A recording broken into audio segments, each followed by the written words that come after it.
పోరాటం చేస్తున్నటువంటి home minister దీని మీద స్పందించాల. నెంబర్ 1. నెంబర్ 2, ఈ రాష్ట్రంలో ఎవరికైనా అన్యాయం జరిగితే ఆగ మేఘాల మీద కాదు, కళ్ళు మూసి కన్ను తెరిసేలోపు మహావిష్ణువులాగా అక్కడ ప్రత్యక్షమవుతానన్న పవన్ కళ్యాణ్ బాధిత కుటుంబాలని కలవల. లా అండ్ ఆర్డర్ని సరిగ్గా మెయింటైన్ చేయండి, లా అండ్ ఆర్డర్ మెయింటైన్ చేయకపోతే నాకు 2 కళ్ళు వంటివి, మీరు ఏమాత్రమైనా సరే లా అండ్ ఆర్డర్ని పక్కన పెట్టారంటే నా కళ్ళు కనిపించవు, నా కళ్ళు మసకబారిపోతాయి. కాబట్టి రాక్షసుడి ప్రాణం చిలకలో ఉన్నట్టుగా ముఖ్యమంత్రి గారి ప్రాణం రాష్ట్ర లా అండ్ ఆర్డర్లో ఉందని పదే పదే ఆ సినిమాలో ఒక స్టోరీ ఉంటుంది. నాకు తెలిసి విఠలాచార్య సినిమాలో ఒక పెద్ద రాక్షసుడు ఉంటాడు. ఈ రాక్షసుడికి ఎన్టీ రామారావు ఎన్ని బాణాలు వేసినా కూడా రాక్షసుడు చచ్చిపోడు. ప్రతి బాణం గుచ్చుకుంటుంది, వెనక్కి వెళ్ళిపోద్ది, గుచ్చుకుంటుంది, వెనక్కి వెళ్ళిపోద్ది. ఏంది ఎన్ని బాణాలు వేస్తున్నా కూడా, ఎన్ని బాణాలు గుచ్చుతున్నా కూడా, గుచ్చుకుంటున్నా కూడా రాక్షసుడు చచ్చిపోవట్లేదా అని ఆలోచన చేస్తాడు. తీరా కొంచెం సేపు ఆగిన తర్వాత ఆ సినిమా హీరో ఎన్టీ రామారావు గారు తెలుస్తుంది, నువ్వు ఎన్ని బాణాలు వేసినా రాక్షసుడు చచ్చిపోడాయా, రాక్షసుడి ప్రాణం 7 కొండల అవతల రామచిలుకలో ఉంది, ఈ రామచిలుకని కనుక నువ్వు చంపేశావు అంటే ఆటోమేటిక్గా రాక్షసుడు చచ్చిపోతాడు, కాబట్టి నువ్వు చంపాల్సింది రామచిలుకని, రాక్షసుని కాదు అని చెప్పి ఆయనకి ఒక దేవత ప్రత్యక్షమని చెప్తుంది. సరే పాపం విఠలాచార్య గారి సినిమాలో ఉంటాయి కదా, గదలో వేసుకొని గద్దల మీద వాటి మీద వీటి మీద 7 కొండలు దాటి అక్కడికి చేరుకుంటాడు. చేరుకున్న తర్వాత అక్కడ ఆ రామచిలకని పట్టుకొని ఆ రామచిలక కాలు ఇరిచేస్తే ఇక్కడ రాక్షసుడి కాలు ఇరిగిపోద్ది, అక్కడ చెయ్యి ఇరిచేస్తే ఇక్కడ రాక్షసుడి చెయ్యి ఇరిగిపోద్ది, అక్కడ రామచిలకని చంపేస్తే ఇక్కడ రాక్షసుడు చచ్చిపోతాడు. ఆ విధంగా మన హోమ్ మినిస్టరు యొక్క ప్రాణం, మన ముఖ్యమంత్రి గారి యొక్క ప్రాణం ఎక్కడుంది అంటే లా అండ్ ఆర్డర్ మీద ఉంది. సో కాబట్టి రాష్ట్రంలో లా అండ్ ఆర్డర్కి ఏ ఆపద జరిగినా ఆటోమేటిక్గా గౌరవ ముఖ్యమంత్రి గారిది, గౌరవ హోమ్ మినిస్టర్ గారు ప్రాణాలు పోతాయి. సో కాబట్టి ఈ లా అండ్ ఆర్డర్ని కాపాడాల్సినటువంటి బృహత్తరమైనటువంటి బాధ్యత వాళ్ళ భుజస్కంధాల మీద వేసుకున్నటువంటి హోమ్ మినిస్టర్ గారు, రాష్ట్ర డీజీపీ గారు, ఉప ముఖ్యమంత్రి గారు ఎవరిని కలిసిన దాఖలా లేదు. బాధితులకు న్యాయం జరిగిపోయింది, అద్భుతమైన న్యాయం జరిగిపోయింది, మంచిదే. బట్ నేనేం చెప్పదలుచుకున్నానంటే crime is considered against the society. It is not an individual, family. So therefore crime జరిగినటువంటి ప్రదేశాన్ని బట్టి ఇది సొసైటీకి వ్యతిరేకంగా జరిగింది అని భావిస్తున్నాం. కాబట్టి సాయి కృష్ణ మృతి పట్ల కుటుంబ సభ్యులు పోరాటం చేసినా చేయకపోయినా మేము హైకోర్టులో ప్రజా ప్రయోజన వ్యాజ్యం వేయబోతున్నాం. బహుశా రేపు సాయంత్రం కానీ హైకోర్టులో ప్రజా ప్రయోజన వేద్దాం. ఎందుకు వేస్తాం అంటే సాయి కృష్ణ మృతి ఇప్పటి వరకు ఎప్పుడు జరిగింది, ఎలా జరిగింది, ఎవరు చేశారు, రీజన్ ఏంటి, దీని వెనుక ఉన్న పెద్ద తలకాయలు ఏంటి, బహుశా రాష్ట్ర ప్రజలకి, మీడియా సోదరులకి కొంచెం ఆగమ్య గోచరంగానో తెలిసి తెలియనట్టుగానో మాట్లాడినట్టుగానే ఉండొచ్చు.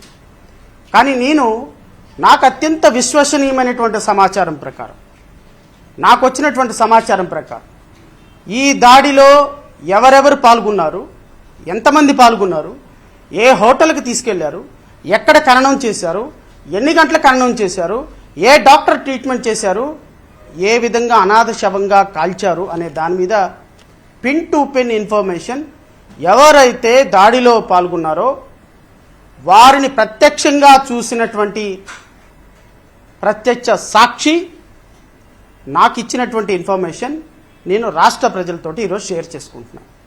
నేను పోలీసు వారిని ఏం కోరుతున్నానంటే, ఆల్రెడీ మీరు సిఐ మీద 302 కేసు కట్టారు, అంటే మర్డర్ కేసు కట్టారు. బాధితురాలు ఇచ్చినటువంటి, బాధిత తల్లి ఇచ్చినటువంటి దీని మీద మర్డర్ కేసు కట్టారు. కాబట్టి బాడీ లేదు, పోనీ బాడీ అవశేషాలు లేవు, పోనీ చనిపోయారు అని నిర్ధారణ లేదు. నిర్ధారణ లేకుండానే గౌరవ పోలీసు వారు 302 కేసు కట్టేశారు అంటే దీని అర్థం ఏంటి అంటే కేసుని మొదటి నుంచే నీరు కార్చే ప్రయత్నాలు మొదలైనవి.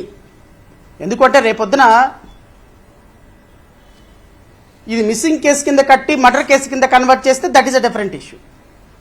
కానీ కట్టడమే మర్డర్ కేసు కింద కట్టారంటే రేపొచ్చిన బాధిత తరపున లాయర్లే, ఫర్ ఎగ్జాంపుల్ ఈ సిఐ నాగరాజ్ తరపున లాయరే నేనే అనుకుందాం మాట వరుసకి. నేను ఫస్ట్ ఈ ఇన్వెస్టిగేషన్ ఆఫీసర్ ఎవరైతే ఎఫ్ఐఆర్ రిజిస్టర్ చేస్తారో ఆయన బోన్లోకి వచ్చిన తర్వాత నేను మొట్టమొదటి ప్రశ్న అడుగుతా, ఏమంటే 19వ తారీఖున మీరు సిఐ మీద మర్డర్ కేసు కట్టారు కదా, మీకున్నటువంటి ప్రాథమికమైన ఆధారం ఏంటి? బాడీ దొరికిందా? పోనీ యాష్ దొరికిందా?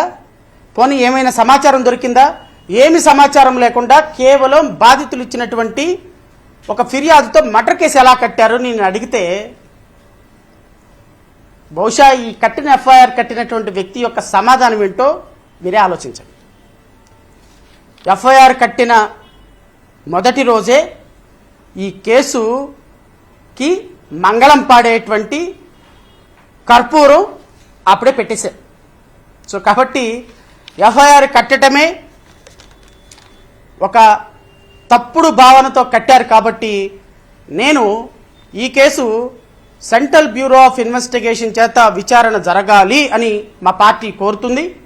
మా పార్టీ కాపు యువజన సంక్షేమ సంఘం నాయకులు దాడిశెట్టి వీరబాబు హైకోర్టులో ప్రజా ప్రయోజన వ్యాజ్యం వేస్తున్నారు. బహుశా ఈ కేసులో ఆంధ్రప్రదేశ్ హైకోర్టు సిట్టింగ్ జడ్జి నేతృత్వంలో విచారణ జరగాలి అని కోరుతున్నాం. అయితే నాకు తెలిసినటువంటి ప్రాథమికమైన సమాచారం, ఎందుకంటే నా సోర్స్ రివీల్ చేయాల్సిన అవసరం అయితే లేదు, because I have every right. నేను ఈ విషయాలు ప్రామాణికంగా పలానా వాళ్ళు తప్పు చేశారని చెప్పదలుచుకోవడం కూడా నా ఉద్దేశం కాదు. నా ఉద్దేశం ఐ నో మై లిమిటేషన్స్. న్యాయపరంగా నేను ఎంతవరకు సమాచారం చెప్పగలనో, సమాచారం చెప్పటంలో పోలీసు వారికి సహకరించాల్సినటువంటి ఒక బాధ్యత నాకు ఉంది. కాబట్టి పోలీసు వారు నేను ఇచ్చిన సమాచారాన్ని తీసుకొని ఈ దిశలో మీరు విచారణ జరగాలి అని కోరుతున్నాను. పోలీసు వారు ఈ దశలో విచారణ జరగాలి. ఈ దశలో విచారణ జరిగితే నిజమైనటువంటి దోషులు ఎంతమంది ఈ మర్డర్లో పాల్గొన్నారు, ఇది లాకప్ డెత్ అంటున్నారు, లాకప్ డెత్ కాదు, it's a pre planned cold murder according to my sources. ఎందుకంటే యాజ్ ఎ ప్రుడెంట్ మ్యాన్, ఒక సామాన్యమైనటువంటి వ్యక్తిగా నాకు ఒక సమాచారం తెలిసినప్పుడు ఆ సమాచారాన్ని పోలీసులతోటి పంచుకోవటం, పోలీసులకి ఇవ్వటం, ఇదిగో ఈ దశలో మీరు విచారణ కొనసాగించడానికి నేనిచ్చే ఇన్ఫర్మేషన్ మీకు ఏమైనా ఉపయోగపడుతుందేమో చెప్పటం నా బాధ్యత. కాబట్టి యాజ్ ఎ ప్రుడెంట్ మ్యాన్గా ఈ షేర్ ఇన్ఫర్మేషన్ నేను మీతో షేర్ చేసుకుంటున్నా. దీని వెనుక ఉన్న పెద్ద తలకాయలు ఎవరో కూడా అతి త్వరలో షేర్ చేసుకుంటా. Just I'm waiting for evidence. ఒక్కసారి ఎవరెవరు పెద్ద తలకాయలు దీంట్లో ఇన్వాల్వ్ అయ్యి ఉన్నారో, ఏ ల్యాండ్ సెటిల్మెంట్లో ఈ కేసు ఇన్వాల్వ్ అయ్యి ఉందో ఆ పెద్ద తలకాయల ఇన్ఫర్మేషన్ నా దగ్గరికి ఒక్కసారి అథారిటీగా వచ్చిన తరువాత I'm going to reveal very soon. మళ్ళీ రేపు కానీ ఎల్లుండి కానీ ఒక ప్రెస్ మీట్ పెడతాను. పూర్తిగా ఆధారాలతో సహా ఆ పెద్ద మనిషి, ఆ పెద్ద తలకాయ ఎవరైతే ఉన్నారో వాటిని నేను వివరించే ప్రయత్నం చేస్తాను. ఎందుకంటే నా దగ్గరకు ఆ ఇన్ఫర్మేషన్ వచ్చిన తర్వాత. మరిన్ని అప్డేట్స్ కోసం ఛానల్ ను సబ్స్క్రైబ్ చేయండి. నోటిఫికేషన్స్ కోసం బెల్ ఐకాన్ పై క్లిక్ చేయండి.